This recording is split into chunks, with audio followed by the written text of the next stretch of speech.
നിങ്ങൾ ഈ steel door കേട്ടിട്ടുണ്ടോ? വാ പരിചയപ്പെടുത്താം. ആദ്യം ഇതെന്താണ് സംഭവം എന്ന് ഞാൻ പറഞ്ഞുതരാം. ഈ ഗ്യാപ്പിൽ ഇരുന്ന ഡോറാണ് ഇത്. ഇവിടെ ഇരുന്ന ഡോറ് നമ്മളിവിടെ സെറ്റ് ചെയ്യാൻ പോവാം. സംഭവമൊന്നുമില്ല, എപ്പോഴും ഒരു സാധനം ഒരിടത്ത് ഇരിക്കുന്ന കാണുമ്പോൾ നമുക്കൊരു കൗതുകമില്ലല്ലോ. അപ്പോൾ ഒരു ചേഞ്ച് വരുത്താമെന്ന് വിചാരിച്ചു. അപ്പോൾ നമുക്ക് കാര്യത്തിലോട്ട് വരാം. ഡോർ എന്നുള്ള തോട്ട് വരുമ്പോൾ നമ്മൾ ആദ്യം കമ്പയർ ചെയ്യുന്ന രണ്ട് മെറ്റീരിയലാണ് വുഡും സ്റ്റീലും. അതിൻ്റെ ഇടയ്ക്ക് വേറൊരു കാര്യം പറഞ്ഞുതരാം. നമ്മുടെ സ്റ്റോറിൽ എല്ലാത്തിനും ഒരു പങ്കാളിത്തം വേണമെന്ന് നിർബന്ധമുള്ള ഒരു വ്യക്തിയാണ് ഞാൻ. ആ പങ്കാളിത്തത്തിൻ്റെ ഒരു എക്സാമ്പിളാണ് ആ ലീഫ് കൊണ്ടുവരുന്നത്. നമുക്ക് കാര്യത്തിലോട്ട് വരാം. വുഡിൻ്റെ ദോഷം പറയാനൊന്നും ഞാനിവിടെ ഉദ്ദേശിച്ചിട്ടില്ല.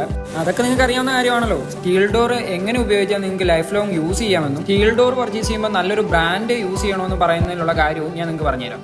അതായത് സ്റ്റീൽ ഡോറിൽ കെമിക്കൽ യൂസ് പൂർണ്ണമായും ഒഴിവാക്കുക. കെമിക്കൽ അടങ്ങുന്ന ഒരു സാധനം വെച്ച് ഇത് തുടയ്ക്കാതിരിക്കുക. ഡിറ്റർജൻറ്റ് കൊണ്ട് കഴുകുകയോ തുടയ്ക്കുകയോ ചെയ്യാതിരിക്കുക.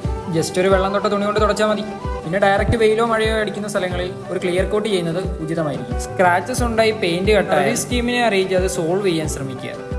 ഈ ഒരു കാര്യമാണ് മെയിനായിട്ട് ശ്രദ്ധിക്കേണ്ടത്. ഇത് കെയർ ചെയ്യാത്ത കസ്റ്റമറിൻ്റെ സൈഡിലാണ് നമ്മൾ ഏറ്റവും കൂടുതൽ റസ്റ്റിൻ്റെ ചാൻസസ് കണ്ടിട്ടുള്ളത്. റസ്റ്റിനെ റെസിസ്റ്റ് ചെയ്യാൻ നമ്മളിതിനകത്ത് സിങ്ക് കോട്ടിങ് ആഡ് ചെയ്യുന്നുണ്ട്.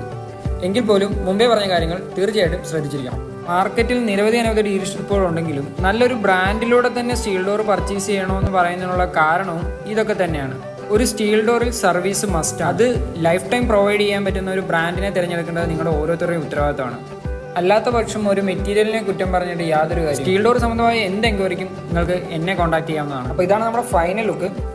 സെറ്റ് അല്ലേ? അപ്പോൾ okay, thank you for watching my video. അപ്പോൾ നെക്സ്റ്റ് വീഡിയോയിൽ കാണാം. Okay, by.